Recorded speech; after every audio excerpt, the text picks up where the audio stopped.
ओम श्री शक्ति नमः। ओम श्री शक्ति नमः।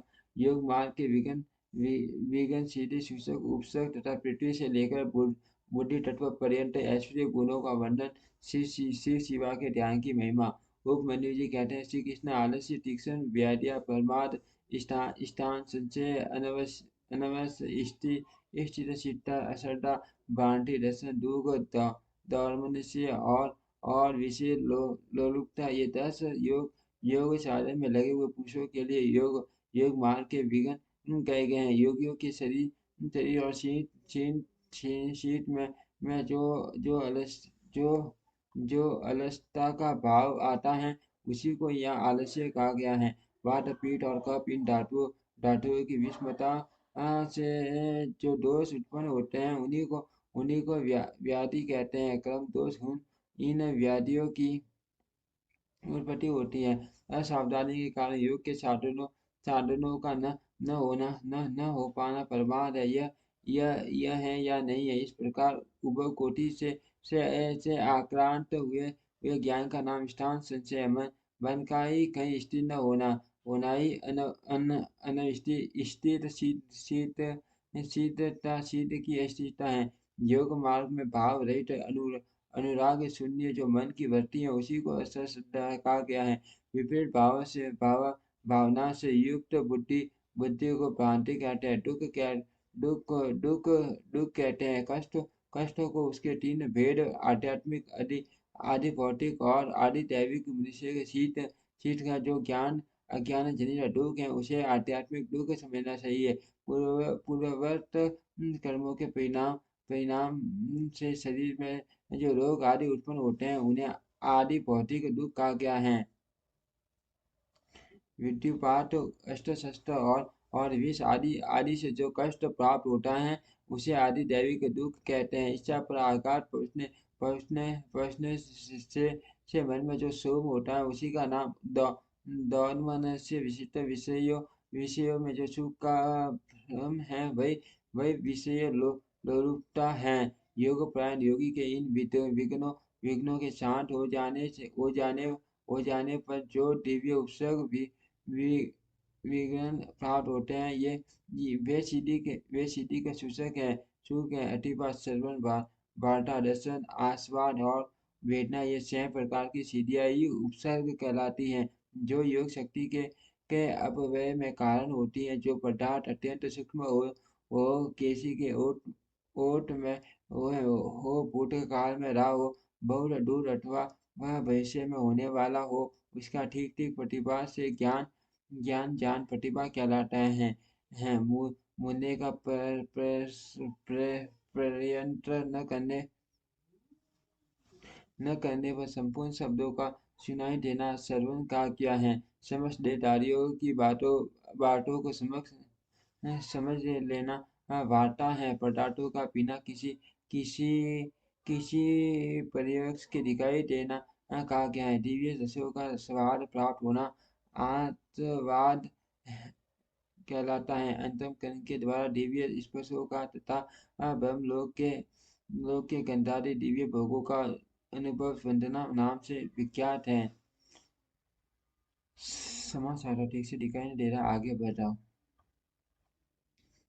उसी प्रकार मोक्ष भी हो सकता है। कृष्णा स्थूलता बाल्या बल्या वृद्धावस्था युवावस्था नाना जाति का स्वरूप पृथ्वी जल अग्नि और वायु, इन चारों तत्वों के शरीर को धारण करना नित्य अपार एवं मनोगंड गंध को ग्रहण करना, ये पार्थिव ऐश्वर्य के 8 गुण बताए गए हैं। जल में निवास करना, पृथ्वी पर ही जल का निकल आना, इच्छा करते ही बिना किसी अनुराग के स्वयं समुद्र को भी पी जाने में समर्थ होना, इस संसार में जहाँ चाहे वहीं जल का दर्शन होना, गधा आदि के बिना हाथ में भी जल राशि को धारण करना, जिस विचित्र वस्तु को भी खाने की इच्छा हो, उसका तत्काल रस हो जाना। जल तेज और वायु, इन तीन तत्वों के शरीर को धारण करना तथा देव का फोड़े पुंछी और आदि से रहित होना। पार्थिव ऐश्वर्य के 8 गुणों को मिलकर ये 16 चलिए ऐश्वर्य अद्भुत गुण है। शरीर से अग्निकोट प्रकट करना, अग्नि के ताप से जलने का भय दूर हो जाना, यदि इच्छा हो तो बिना ही किसी प्रयत्न के इस जगत को जलाकर भस्म कर देने की शक्ति का होना। पानी है ऊपर अग्नि को स्थापित कर देना, हाथ में आग धारण करना, षष्ठी को जलाकर फिर उसे जेव कर देने का क्षमता होना। मुख में ही अन्न आदि को पचा लेना तथा तेज और वायु दो ही तत्वों का शरीर को रस लेना। ये 8 गुण ऐश्वर्य उपयोग 16 गुणों के साथ 24 होते हैं। ठीक से दिखाई दे रहा, आगे बढ़ा समझ आता हूँ। इच्छा अनुसार सभी वस्तुओं की उपलब्धि, जहाँ चाहे वहाँ निकल जाना, सबको अभिभूत कर लेना, संपूर्ण ग्रह अर्थ का दर्शन होना, कर्म के अनुरूप निर्माण करना, सबको वश में कर लेना, सदा प्रिय वस्तु का ही दर्शन होना, एक ही स्थान से संपूर्ण संसार का दिखाई देना। ये 8 गुण पूर्वोक्त इंद्रिय संबंधी ऐश्वर्य गुणों से मिलकर 48 होते हैं। शांतमस ऐश्वर्य इन 48 गुणों से युक्त कहा गया है। यह पहले के ऐश्वर्यों से अधिक गुण वाला है। इसे मानस ऐश्वर्य भी कहते हैं। चेतना, पीटना, बांटना, खोलना, संसार के वश में रहने वाले समस्त प्राणियों को ग्रहण करना, सबको पसंद रखना रखना, पाना, मृत्यु को जीतना तथा काल पर विजय पाना, ये सब अहंकार संबंधी ऐश्वर्य के अंतर्गत है। अहंकारिक ऐश्वर्य ऐश्वर्य कोई प्राजापत्य भी कहते हैं। शांत वसन ऐश्वर्य के गुणों के साथ इसके 8 गुण मिलकर 56 होते हैं। मान अभिमान्य के ऐश्वर्य के यही 56 गुण है। संकल्प मात्र से सृष्टि रचना करना, पालन करना, श्रृंगार करना, सबके ऊपर अपना अधिकार स्थापित करना, प्राणियों के शील को प्रेरित करना, सबसे अनुपम होना, इस जगत से पृथक नए संसार की रचना कर लेना तथा शुभ को अशुभ और अशुभ को शुभ कर देना, यह बहुत ऐश्वर्य है। प्रजापति ऐश्वर्य के गुणों को मिलाकर इसके 64 गुण होते हैं। इस बौद्ध ऐश्वर्य को ही ब्रह्मा ऐश्वर्य भी कहते हैं। इससे इसको गौण ऐश्वर्य जिसे प्राकृत्य भी कहते हैं, उसी का नाम वैष्णव ऐश्वर्य है। तीनों लोगों का पालन उसी के अंतर्गत है। उस संपूर्ण वैष्णव पद को न तो ब्रह्मा कह सकते हैं और न दूसरे ही उसका पुण्यतः वर्णन कर सकते हैं। उसी को पौरुष शब्द भी कहते हैं। गौण और पौरुष पद से उत्कर्ष गणपति पद है, उसी को ईश्वर पद भी कहते हैं। उसे पद का किंचित ज्ञान श्री विष्णु को है, दूसरे लोग उसे नहीं जान सकते। ये सारी विज्ञान सीढ़ियाँ औपसर्गिक हैं, इन्हें परम वैज्ञ द्वारा प्रश्नपूर्वक रोकना चाहिए।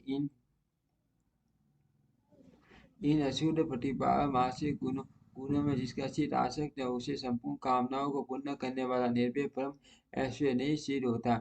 इसीलिए देवता, असुर और राजाओं के गुणों तथा भोगों को जो तन के समान त्याग देता, उसे उत्कृष्ट योग सिद्ध प्राप्त होती है। अथवा यदि जगत पर अनुग्रह करने की इच्छा हो तो वह योग सिद्ध मुनि इच्छा अनुसार विचरे। इस जीवन में गुणों और भोगों का उपभोग करके अंत में उसे मोक्ष की प्राप्ति होती है। अब मैं योग के प्रयोग का वर्णन करूंगा। एकाग्रसित होकर सुनो। शुभ काल हो शुभ देश हो, भगवान शिव का क्षेत्र आदि हो, एकानिष्ठान हो, जीव जंतु न रहते हो, कोलाहल न होता हो और किसी बात की संभावना न हो, ऐसे स्थान में लिपि पूरी सुंदर भूमि को गंध और धूप आदि से सुवासित करके वहां फूल बिखेर दे, झंडुआ आदि टांग कर उसे विशिष्ट रीति से सजा दे तथा वहां कुछ पुष्प सुविधा, जल, फल और मूल की सुविधा हो। फिर वहां योग का अभ्यास करे। अग्नि के निकट, जल के समीप और सूखे पत्तों के ढेर पर योग अभ्यास नहीं करना चाहिए। जहाँ दास और मच्छर भरे हो, सांप और हिंसक जंतुओं की अधिकता हो, दुष्ट पशु निवास करते हो, भय की संभावना हो तथा जो दुष्टों से घिरा हुआ हो, ऐसे स्थान में भी योगाभ्यास नहीं करना चाहिए। शमशान में शैत्य वृक्ष के नीचे बावी के नीचे जीन सीन घर में चौराहे पर नदी नद और समुद्र के तट पर गली या सड़क के बीच बीच में उजड़े हुए उद्यान में गोष्ठ आदि में अनिष्टकारी और निर्दिष्ट स्थान में भी योगा अभ्यास न करें। जब शरीर में अजीर्ण का कष्ट हो, खट्टी डकार आती हो, विष्ठा और मूत्र से शरीर दूषित हो, सर्दी हुई हो या अतिचार रोग का प्रकोप हो, अधिक भोजन कर लिया गया हो, अधिक परिश्रम की थकावट हुई हो, जब मनुष्य अत्यंत चिंता से व्याकुल हो, अधिक भूख प्यास सता रही हो, तथा जब वह अपने गुरुजनों के कार्य आदि में लगा हुआ हो, उस अवस्था में भी उसे योगाभ्यास नहीं करना चाहिए। जिसके आहार विहार उचित एवं परिमित हो, जो कर्मों में यथा योग्य समुचित चेष्टा करता हो, तथा जो उचित समय से सोता और जागता हो एवं सरलता आया से रहित हो, उसी को योग अभ्यास में तत्पर होना चाहिए। आसन मुलायम मुलायम सुंदर विस्तृत सब ओर से बराबर और पवित्र होना चाहिए। पंचासन और स्वास्तिक आसन आदि जो यौगिक आसन है, उन पर भी अभ्यास करना चाहिए। अपने आश्रय पर्यटक गुरुजनों को गणों की परंपराओं को कर्मश प्रणाम करके अपनी गर्दन मस्तक और छाती को सीधी रखे, ओठ और नेत्र अधिक छटे हुए न हो, सिर कुछ ऊंचा हो, दांतों का स्पर्श न करे, दांतों के अग्रभाग में स्थित हुई जीभा को अविचल भाव से रखते हुए एड़ियों से दोनों कोशों और प्रजननेन्द्रिय की रक्षा पूर्वक दोनों जांघों के ऊपर बिना किसी यत्न के अपनी दोनों भुजाओं को रखे, फिर दाहिनी बांह के पृष्ठ भाग को बाएं हाथ की हथेली पर रखकर धीरे से पीठ को ऊंची करे और छाती को आगे की ओर से सुस्थिर रखते हुए नासिका के अग्र भाग पर दृष्टि जमाए। अन्य दिशाओं की ओर दृष्टिपात न करे, प्राण का संचार रोक कर पान के समान निश्चल हो जाए। अपने शरीर के भीतर मानस मंदिर में हृदय कमल के आसन पर पार्वती भगवान शिव का चिंतन करके उनके ध्यान यज्ञ के द्वारा उनका पूजन करें। मूलाधार चक्र में नासिका के अग्र भाग में नाभि में कंठ में टाटू के दोनों सिंधों में भौवे के मध्य भाग में द्वादश देश में ललाट में या मस्तक में शिव का चिंतन करें। शिवा और शिव के लिए हेतु से दृष्टि से उत्तम आसन की कल्पना करें। वहाँ सावरण या निवारण शिव का स्मरण करें।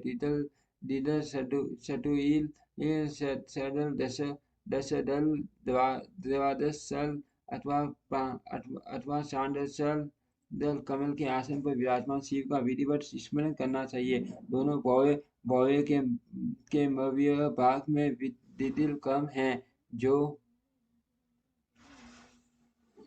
है जो मीटियों के समान प्रकाशमान है। भूमध्य में स्थित जो कमल है, उसके क्रमश दक्षिण और उत्तर भाग में जो पट्टे हैं जो विद्युत के समान दीप्तिमान है, उनमें दो अंतिम वन है और अंकित है। 16 कमल के पट्टे 16 स्वरूप हैं अ से लेकर अ तक के अक्षर क्रमश आकट हैं। जो कमल है उसकी नाल के मूल भाग से 12 दल प्रकट हुए हैं, जिनमें क से लेकर ठ तक 12 क्रमश अंकित हैं। सूर्य के समान प्रकाशमान इस उन द्वादश दलों का अपने हृदय के भीतर ध्यान करना चाहिए। तत्पश्चात जो दुर्गवत के समान उज्ज्वल कमल के चिंतन करे, उनमें क्रमश द से लेकर फ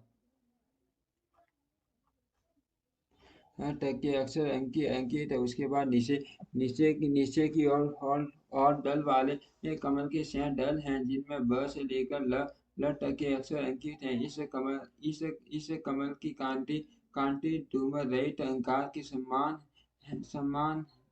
है।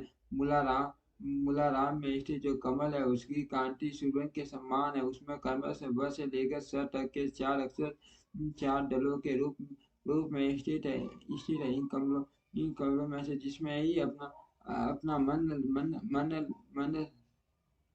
लगे, उसी में महादेव और महादेवी का अपने ढेर बड़े से चिंतन करे।